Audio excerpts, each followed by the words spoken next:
Ce soir au panel, Raphaël Jacob, Catherine Loubier, Michel Cog. Bonsoir à vous trois. Bonsoir, Alain.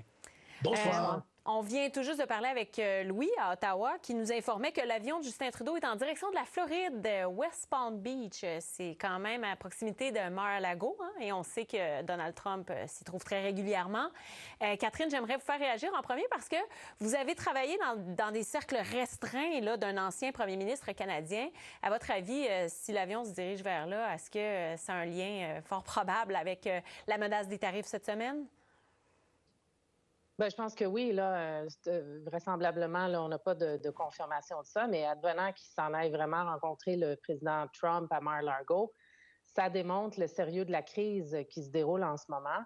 Je pense que M. Trudeau avait un agenda peut-être d'une mise à jour économique qu'il doit réécrire. Il est sous la menace de tarifs des États-Unis en train de voir ce qu'il peut faire pour sécuriser la frontière et réduire la production qui est devenue très importante de fentanyl, la production domestique au Canada de fentanyl et même d'exportation de ce produit, peut-être aux États-Unis et dans d'autres pays. Donc, je pense qu'il doit réécrire son énoncé budgétaire, trouver de l'argent pour des drones, des hélicoptères, des officiers à la frontière. Et il veut profiter de cette occasion-là d'être face à face avec le président élu Donald Trump. Pour aussi probablement parler des tarifs, ce qui peut être sur la table au niveau des tarifs également. C'est une occasion, si c'est le cas, c'est une occasion quand même importante d'aller négocier avec le futur président qui n'est pas encore inauguré, mais qui a fait ces menaces-là sur le réseau X, qui a été un réel tremblement de terre pour le Canada et le Mexique, là. Bien là, l'avion vient justement d'atterrir. C'est ce qu'on vient de me dire. Michel, est-ce que c'est rapide comme réaction? Est-ce que ça nécessite une réaction justement aussi... bon, parce que Catherine vient de le dire, là, il doit y avoir un énoncé économique, je pense qu'on disait d'ici 2 semaines. Donald Trump entre officiellement à la Maison-Blanche à la fin du mois de janvier. Tout ce qu'il a eu à faire, c'est envoyer un message sur Truth Social. Est-ce qu'on réagit trop vite ou c'est vraiment ce qu'on devait faire? Écoutez, s'il n'y avait pas cette question de tarif-là, il serait normal que M. Trump s'en aille Trudeau s'en aille à Mar-a-Lago rencontrer M. Trump. Okay. On est les deux économies les plus imbriquées au monde à peu près. C'est à peu près certain. La tradition était même que la première visite officielle, soit d'un premier ministre canadien, soit à Washington, soit d'un président américain, soit à Ottawa. Et M. Trump n'était pas venu au Canada pendant son mandat de président, sauf pour aller au G7 à Charlevoix. Alors, c'est un peu normal que cette chose-là ait lieu. Évidemment, avec la question des tarifs, ça devient incontournable. M. Trudeau a des arguments à faire valoir là-dessus. Et d'ailleurs, on le voit, la réaction aux États-Unis est très différente selon qu'on soit un investisseur ou un manufacturier. Les investisseurs sont un peu insouciants. Le Dow Jones avait un autre record aujourd'hui. Les manufacturiers, eux, sont beaucoup plus énervés avec cette question-là. Eux, ils ont quelque chose dans cette partie-là. Là. Alors, faudra voir qu'il y a beaucoup de choses aux États-Unis qui disent c'est peut-être encore du bluff de la part de M. Trump. Ce ne serait pas la première fois. En même temps, on ne peut pas prendre pour acquis que c'est du bluff si on est M. Trudeau. Vous marquez un bon point, puis on va y revenir dans un instant, parce qu'avant, je veux aller à Raphaël concernant, pour clore un peu sur cette visite-là qui était imprévue, là, parce que c'était pas sur notre radar à nous. Là. Est-ce que ça peut adoucir peut-être le ton de Donald Trump, à votre avis? Vous savez, Véronique, dans les mots immortels du regretté Donald Sutherland dans JFK, la politique, c'est le pouvoir, rien de plus. Et considérer à quel point un seul message de quelques lignes est allé créer cette onde de choc-là dans les pays partenaires des États-Unis. Ça fait 4 jours qu'on ne parle que de ça. Et la beauté stratégique pour M. Trump, c'est un petit peu comme Michel le suggérait il y a un instant, c'est qu'il n'a rien à faire d'autre que de menacer d'imposer ces tarifs-là. En fait, il ne peut littéralement même pas les imposer pendant encore 2 mois. Il ne sera pas assermenté avant le 20 janvier prochain. Vous savez, il y a quelques jours, il y a un journaliste américain que je vais paraphraser qui disait « On est censé avoir un seul président à la fois. » Et c'est toujours une question qu'on pose, évidemment, dans la période de transition, alors qu'on a un président sortant, un président élu. Est-ce qu'il y a vraiment quelqu'un qui se pose la question de savoir qui est le président des États-Unis? Aujourd'hui, officiellement, c'est Joe Biden. Officieusement, c'est le type qui est à Mar-a-Lago. C'est ça, on n'en parle même plus pratiquement de Joe Biden. Là. On en a parlé lorsqu'on a gracié les dindes. C'est C'est ça. Michel en parlait il y a un instant. Du côté américain, la façon dont c'est perçu aussi l'imposition de tarifs, c'est important d'en parler aussi parce que cette semaine, on a beaucoup parlé de la réaction que ça génère chez nous. Mais il ne faut pas sous-estimer non plus ce que ça peut provoquer du côté des États-Unis. Et là-dessus, je vais vous faire entendre des extraits justement de Donald Trump et de Joe Biden, puisqu'on disait qu'on en entendait moins parler. To me, the most beautiful word in the dictionary is tariff, and it's my favorite word. I hope he rethinks it. I think it's a counterproductive thing to do. We're surrounded by the Pacific Ocean, the Atlantic Ocean, and two allies, Mexico and Canada. And the last thing we need to do is begin to screw up those relationships. Bon, justement, Joe Biden dit que ça peut être contre-productif de faire ça. Catherine, est-ce que vous pensez que des gens autour de Donald Trump à ce stade-ci sont en mesure de lui faire réaliser quand même que ça peut être un couteau à double tranchant, là? Il peut y avoir des impacts de son côté aussi du pays. Oui, je pense qu'il le sait, mais oui, il y a une pression qui s'exerce, c'est certain. Si on prend les grands de l'automobile, GM, Ford, Stellantis ont vu leur titre tomber à la publication du X du président Trump. Et donc, ils ont beaucoup de production au Mexique, par exemple, mais aussi des pièces en grand nombre ici au Canada, en Ontario. Mais j'écoutais aussi les médias américains. C'est la même chose. Il y a beaucoup d'inquiétudes. Par exemple, sur tous les produits, la nourriture, ce que consomment les familles, où il y aura une inflation inévitablement si des tarifs étaient activés. Encore une fois, c'est la même chose pour les manufacturiers, vous l'avez dit. Si on prend l'aluminium et l'acier, par exemple, s'il y avait des tarifs à hauteur de 25 ça serait complètement catastrophique. Mais disons, des tarifs à une certaine hauteur aussi, c'est grave parce que ça implique des coûts plus élevés dans les chaînes d'approvisionnement, par exemple pour le secteur de la défense et de l'aérospatiale. Donc, je pense qu'en ce moment, on est dans un jeu de pouvoir, un jeu de négociation où la menace des tarifs, c'est un moyen de coercition qu'utilise le futur président Trump, le président élu Trump, pour rencontrer ses objectifs qui sont l'immigration et l'économie et la criminalité, la drogue. Donc, c'est un outil efficace, on le voit déjà. Mais vous l'avez dit, on est à moins 60 jours de l'inauguration. Il faudra ensuite que l'équipe économique active tous ces leviers-là. Est-ce que ce sera uniforme? Est-ce que ce sera très ciblé? Il faudra voir. Mais pour l'instant, comme on dit, il a le gros bout du bâton. Mais quand même, on se demande comment ça peut se faire comme ça, là, parce qu'on a beaucoup parlé du pétrole, hein, les exportations de l'Alberta vers les États-Unis, les produits qui sont manufacturés aux États-Unis. Souvent, il y a des intrants là, pour les fabriquer qui proviennent du Canada. Donc, c'est sûr qu'il peut y avoir un impact là-bas. Mais quel gain il peut faire avec cette menace-là, Michel, quand on regarde de son côté à lui, là, du côté des États-Unis? Est-ce qu'il fait ça pour essayer de changer un peu la géopolitique mondiale, là, puis envoyer un message à la Chine, probablement? C'est une espèce de gros coup de semonce pour tout le monde, pas juste pour le Canada et pour le Mexique. En même temps, moi, j'ai de la misère à penser qu'un président qui a été élu essentiellement parce qu'il y avait une crise de l'inflation que l'administration Biden a oubliée et dont elle ne s'est pas préoccupée et qui touchait vraiment les Américains, va vouloir mettre 25 d'inflation sur les fruits et les légumes, sur les pièces d'automobile, sur le bois de charpente pour faire des maisons. Voulez-vous la liste? Là, ça va être très long. Juste les fruits et les légumes, ça, c'est demain matin que les prix augmentent. Là. Il faut que ça soit frais, ces choses-là. Alors, il n'y a pas beaucoup de temps qui va se passer entre le moment où M. Trump émettrait le décret qui imposerait des droits de douane et le moment où le consommateur le verrait. Moi, j'ai de la misère à penser que M. Trump veut ça maintenant, mais M. Trump est imprévisible. Ça, s'il y a une chose qu'on sait, c'est ça. Raphaël, vu la composition là, au Congrès, est-ce que vous pensez quand même qu'il y a des élus qui, même s'ils sont pro-Trump, là, sont capables de faire cheminer sa réflexion en lui faisant valoir que dans tel État, il y a telle répercussion, tel autre État, telle conséquence? Il le sait déjà. Et avant d'aller plus loin, il faut comprendre que contrairement aux questions de nature fiscale, sur les questions tarifaires, le président, je simplifie, là, peut agir très largement de façon unilatérale. Donc, on doit avoir de la pression politique, et il y en aurait assurément, à cause des raisons que Michel vient de mentionner, il y en aurait qui seraient très, très fortes. Oubliez les démocrates, même des rangs républicains vers le président. Sauf qu'en même temps, oui, la question de l'inflation, elle est importante. Et là aussi, j'abonde dans le sens de Michel. D'un point de vue objectif, c'était le facteur de loin numéro 1 derrière la victoire de M. Trump il y a maintenant à peu près 3 semaines et demie. Sauf qu'en même temps, sa perspective à lui, ce n'est pas ça. C'est qu'il a gagné avec un mandat prioritaire, celui de la migration et de la frontière. Et la question de la Chine, elle est vitale. On ne parle à peu près que du Mexique et du Canada depuis 4 jours. C'est pas un hasard si on inclut la Chine dans le trio des pays ciblés. C'est pas comme si on s'était levé un matin à Mar-a-Lago, on avait tiré 3 dards au hasard sur le tableau en se disant bon, on va choisir 3 pays comme ça. Il a besoin d'entendre des messages clairs des Mexicains et des Canadiens comme quoi leur territoire et surtout leurs frontières avec les États-Unis ne seront pas ou ne seront plus, selon lui, utilisés comme des passoires pour les Chinois. Ça, c'est absolument fondamental de le comprendre.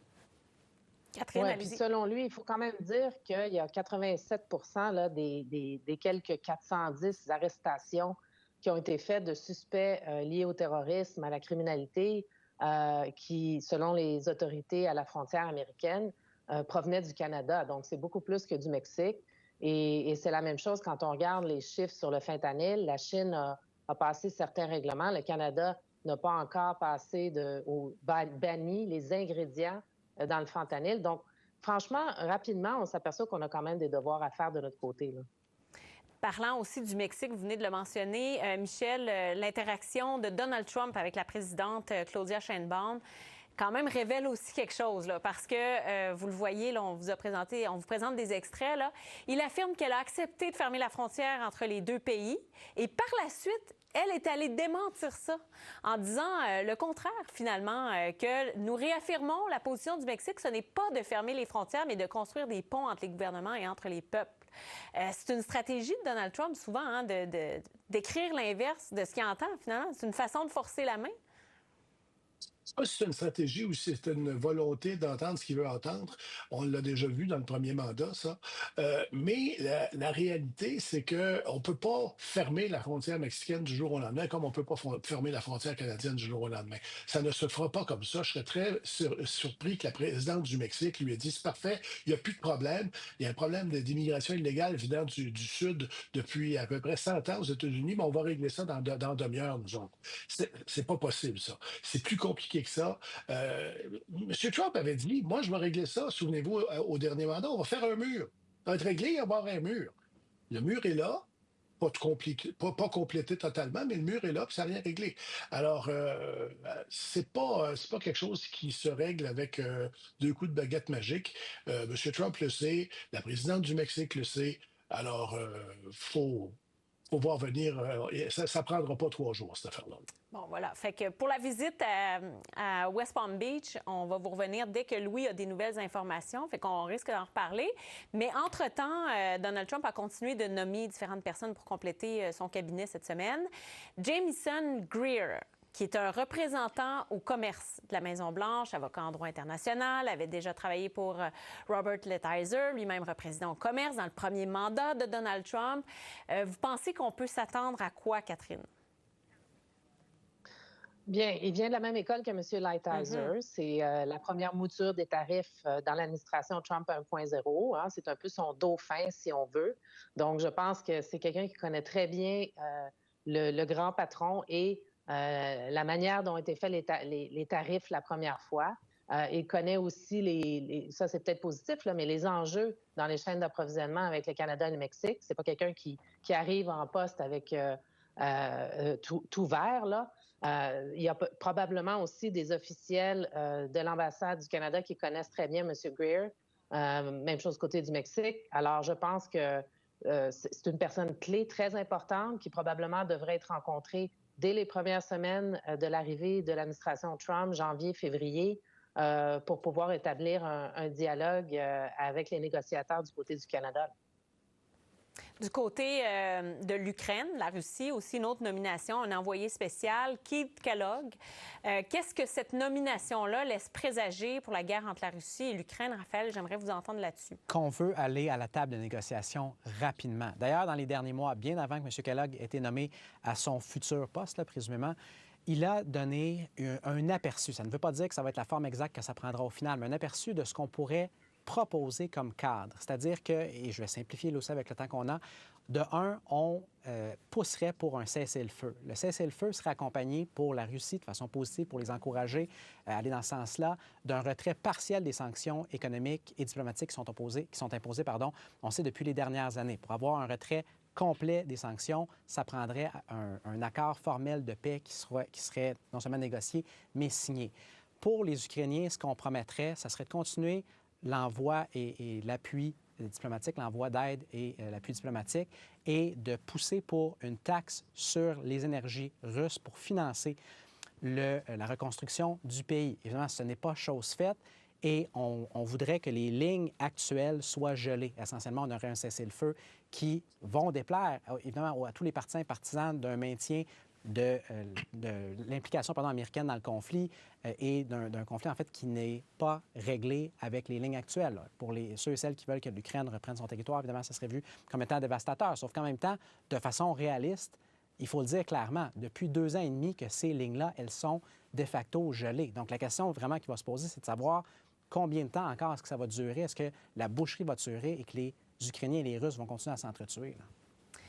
Michel, je vous ramène aux tarifs. On revient au premier sujet parce que là, on a des nouvelles informations en développement. Là, Justin Trudeau qui est en direction de la Floride pour aller rencontrer Donald Trump.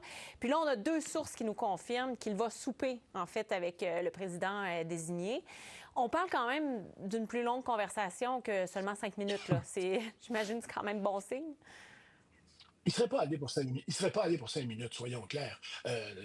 On prend l'avion, on s'en va à West Palm Beach, c'est pas pour aller se baigner, là. Hein? Alors donc, il va manger avec le président, il va y avoir le temps qu'il faudra pour que les deux se disent ce qu'ils ont à se dire.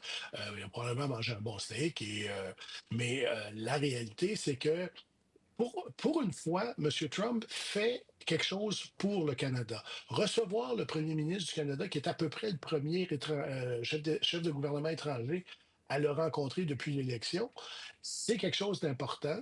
C'est un geste d'ouverture et il faut le voir comme ça. Ça ne veut pas dire qu'on va gagner la bataille des tarifs ce soir, là. Mais pour M. Trudeau aussi, c'est important. Malgré ce que dira M. Poilievre à l'interne, parce qu'il y a toujours des considérations internes là-dedans, malgré ce que dira l'opposition à Ottawa, c'est moi qui vais rencontrer le président. Je suis encore premier ministre, au cas où vous ne le seriez pas. Catherine? Juste avant de terminer, Oui, je sais qu'il ne Raphaël, reste pas beaucoup allez-y. de temps. Et c'est rare que je sois en désaccord avec Michel, mais ça mérite d'être mentionné avant de se laisser pour la fin de semaine. Là. Pas convaincu que ce soit du steak. Connaissant l'autre, c'est Du très homard. possible que ce soit des Big Mac. OK. Catherine, un mot là-dessus. Est-ce que vous pensez que ça peut donner quelque chose, le fait Oui, de puis je pouvoir pense- avoir une conversation plus longue comme ça? Là? Oui, il arrive là avec un plan. Hein? Il arrive là avec un plan de ce qu'il veut faire à la frontière, sur le fentanyl, peut-être aussi des propositions sur les tarifs. Mais aussi, il y a énormément de pression des premiers ministres canadiens en ce moment. Énorme. Et donc, il est dans un étau. Là. Donc, pour lui, c'est très important, ce souper-là, pour la suite des choses ici au Canada. Là. Est-ce qu'on risque d'en avoir des nouvelles dans les prochains jours, Michel? Parce que c'est quand même important. Là, il y a le Conseil de la Fédération qui s'en vient le 15-16 décembre. Les premiers ministres vont se réunir. Ce sera le sujet de l'heure, c'est clair. Justin Trudeau leur a dit, je vais vous reparler au mois de janvier. C'est loin, là, le mois de janvier, quand même. Là. Est-ce qu'après cette rencontre-là, on peut s'attendre à avoir un peu de développement? Là? Bien sûr. Qu'il y ait un point de presse ce soir à Mar-a-Lago ou qu'il y ait un point de presse à Ottawa lundi matin, c'est la même chose. Les deux parties vont un peu débriefer ce qui s'est passé, que ce soit directement ou par les hauts fonctionnaires. Et là, on verra ce qui s'enclenche. Ça ne veut pas dire que les négociations vont commencer comme ça, illico. Il faut préparer ces dossiers. C'est pas quelque chose de facile. Mais il est clair que là, il va se passer quelque chose ce soir et on va commencer des négociations ou des pourparlers sur la base de ce qui s'est dit ce soir. Raphaël, un dernier mot là-dessus, peut-être? Je l'ai dit. OK, alors, Big vous Mac, vous intéressez aussi au menu. Là, voilà. non, je comprends très bien là, que cette rencontre-là va peut-être pas faire tout débloquer du jour au lendemain. Mais tout de même, c'est un bon pas quand même, là, parce qu'on a vu un peu là, s'installer cette semaine cette espèce de panique-là, mais c'est un bon signe quand même s'ils se rencontrent en personne. Là. Si vous me posez la question, Oui. on verra. On verra la suite. Oui, j'ai hâte de vous entendre là-dessus. On va vous rappeler demain. Je vais vous... Sage homme. Pardon? Sage homme. Je veux, avant qu'on se laisse, vous montrer quand même une vidéo là, qui fait sourire quand même aussi. Là. Je ne sais pas si c'est possible de la montrer déjà. Donc, c'était la Thanksgiving cette semaine. Il y a des images qui ont circulé, entre autres sur YouTube. Là, on voit Donald Trump attabler avec Elon Musk. Alors, il soupe pas juste avec Justin Trudeau, évidemment. Il soupe aussi avec Elon Musk. Puis on voit donc que les deux, évidemment, sont très proches. Là. Le numéro 2, c'est pratiquement Elon Musk. Là. Mais est-ce que vous êtes d'avis, Catherine, que ça peut durer longtemps? C'est deux têtes fortes. Là. Est-ce que vous vous attendez à ce que cette relation-là dure longtemps? Mais c'est pas la première fois qu'on les voit ensemble à Mar-a-Lago. C'est à croire que M. Musk a déménagé là, presque. Mais il y a une proximité complètement étonnante. Là. Il y a, comme on dit en anglais, un bromance. Exact. Mais je pense que ça va durer un certain temps. Là. Ils sont encore dans les célébrations. Mais il faut comprendre Mar-a-Lago. Hein. C'est là où habite M. Trump, mais c'est aussi un hôtel particulier. Et puis, il y a une espèce de grande cour avec une salle de bal où M. Trump n'aime pas se déplacer, reçoit plutôt ses invités là et les gens qui veulent le rencontrer, comme M. Trudeau. Donc, on vient à lui, il ne va pas à vous. Et je ne sais pas, la relation Musk-Trump, elle est là pour au moins 1 an, mais il y a une proximité là, étonnante, ça c'est certain. Là. Mais Raphaël, il en a profité. Oui. Michel, je vous ai entendu. Allez-y. Oui, étonnante, mais aussi porteuse de conflits d'intérêts. Et c'est ça qui est le plus dangereux dans cette relation-là, c'est que donner à M. Musk, qui a quand même des intérêts dans pas mal de choses au gouvernement fédéral, le mandat de dire voici ce qui doit sauter, voici ce qui doit rester, c'est peut-être un peu risqué. Mais c'est une influence énorme, là. C'est ça qu'on constate, là, finalement. Une influence énorme parce qu'ils sont comme ça, là. 2 amis de même, là. C'est ça, Raphaël, finalement, de voir que les deux entretiennent, encore une fois, cette espèce de proximité, là, de pouvoir. Ce qui va être fascinant, c'est de voir à quel point les recommandations de M. Musk, une fois qu'il entre, et je le mets entre guillemets, en fonction, dans la mesure où ce sont des fonctions plus officieuses qu'officielles qu'il aurait, seront écoutées ou non par le président. On mesurera vraiment son influence à ce moment-là. Raphaël, Catherine, Michel C., merci. Je suis obligée de vous couper, Catherine. Je m'excuse parce qu'il me reste seulement 10 secondes. Merci d'avoir été avec nous, puis on surveille cette visite de Justin Trudeau du côté de la Floride. On se reparle bientôt. Au revoir. Au revoir. Bonsoir.